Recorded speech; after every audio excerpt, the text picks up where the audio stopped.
অসুখে গৌরী ঘোষের চরিত্রে গলা দিয়েছিল ঋতুদা নিজে। Hi everyone, welcome back to my channel আঞ্জিনা আঞ্জিনিয়া। বন্ধুরা, তোমাদের সকলকে আমার এই ছোট্ট ইউটিউব চ্যানেলে স্বাগত জানাই। শুভ মহরতের শুটিং শেষ হয়ে যাওয়ার পর মনের ভেতর একটা তোলপাড় চলছিল। একটা মন চাইছিল তক্ষুনি পর্দায় নিজেকে দেখতে, আর একটা মন কুঁকড়ে জবুথবু জগৎবাসীর কাছে ফাঁসি পড়ার জন্য প্রস্তুত। সিনেমায় এই এক ঝামেলা। পুরো ব্যাপারটাই এতটা নন লিনিয়ার, কাটাকুটি না হলে বোঝার উপায় নেই কি দাঁড়ালো। আমার চাকরি জয়েন করতে তখনও বেশ কিছুটা সময় বাকি। ডাবিং শেষ করে তারপর ডাবিং নিয়েও একটা ভয় ছিল। ঋতুদা নাকি প্রচণ্ড ধরে ধরে ডাব করায়, এক চুল এদিক থেকে ওদিক হতে দেয় না। খোদ দহন ছবির যা গল্প শুনেছি, আক্কেল যাকে বলে গরুম। তুনিরের যে চরিত্রটা সঞ্জীব দাশগুপ্ত অভিনীত, ঋতুদা ডাব করিয়েছিল অঞ্জন দত্তকে দিয়ে। ওই এক চালেই চরিত্রটা অন্য উচ্চতা পেয়ে যায়। উচ্চতা, কণ্ঠস্বর সব নিয়েই বহু কমপ্লেক্স ছিল আমার। ফলে মনে মনে প্রস্তুত ছিলাম অন্য কাউকে দিয়ে আমার অভিনয় করিয়ে নেবে ঋতুদা। এক মন এটা ভেবে তুমুল বিমর্ষ, অন্য মন খুশি, যাক বাবা, ঘাড় থেকে দায়িত্ব নামলো। শেষমেশ অবশ্য তেমন কিছু ঘটেনি। শুভঙ্করের চরিত্রের গিলোটিনে গলা বাড়িয়েছিলাম আমি। দহনের ডাবিং নিয়ে আর একটা ঘটনা বলতে ইচ্ছে করছে। ছবি মুক্তির পর ঋতুপর্ণা, ইন্দ্রাণী হালদার এদের তো প্রশংসা হলোই, কিন্তু সকলে দারুণ অবাক হয়েছিল সুচিত্রা মিত্রের অভিনয়ের প্রতিভায়। যেমন আভিজাত্যপূর্ণ উপস্থিতি, তেমনি কণ্ঠস্বর। ঘরোয়া আড্ডায় সে কথা বলাতে ঋতুদার দলবল হেসে কুটোপাটি। এই প্রথম জানলাম ওটা সুচিত্রা মিত্রের গলা নয়।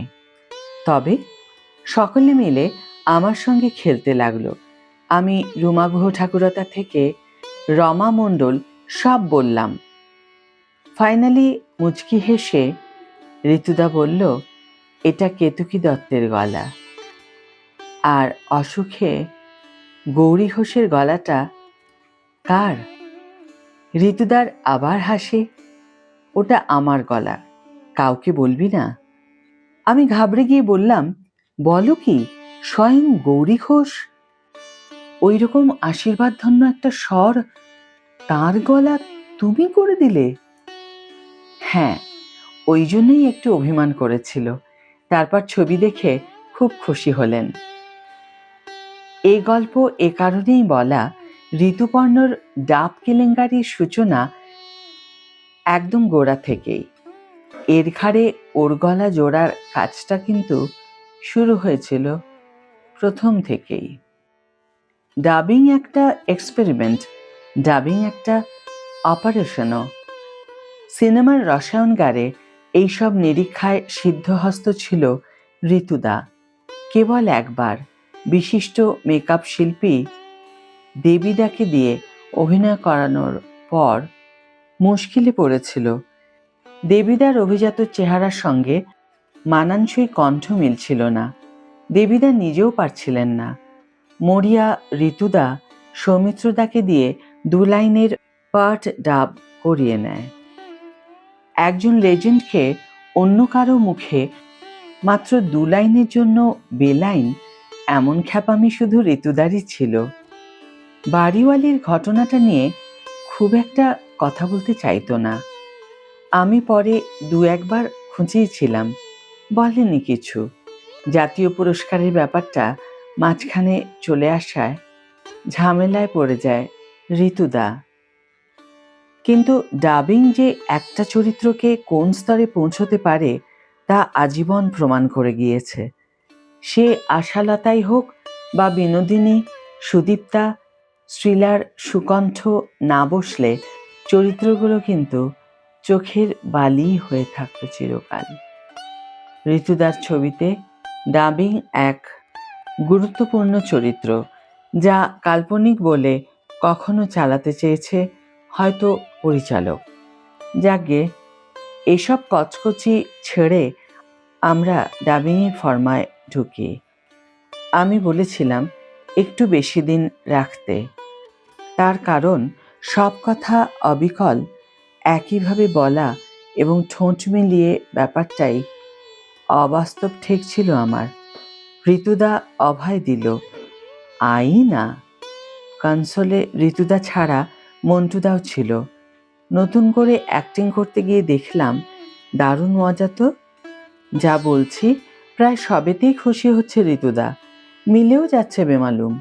যে কাজ করতে ভেবেছিলাম দিন 4 লাগবে, লাঞ্চের আগেই সেই কাজের অর্ধেকটা নামিয়ে দিয়েছিলাম।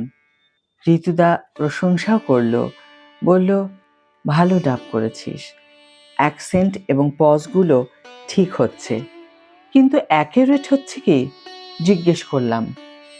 উত্তরে ঋতুদা একটা দামি কথা বলেছিল, মূল পারফরমেন্সের 100% করা কোনো অভিনেতার পক্ষেই সম্ভব নয়, কিন্তু যতটা কাছাকাছি যাওয়া যায়। আর তোরটা অ্যাকিউরেট হচ্ছে কি না বোঝা খুব মুশকিল। তার কারণ দাড়ি গোঁফের এইরকম ঝাড়, ঠোঁটই দেখা যাচ্ছে না, তো বুঝবো কি করে? আর যদি আমি বুঝতে না পারি, জানবি আর কেউ বুঝতে পারবে না। মন্টুদাও মিচকে মিচকে হাসতে লাগলো। আমিও স্বস্তির নিঃশ্বাস ফেললাম।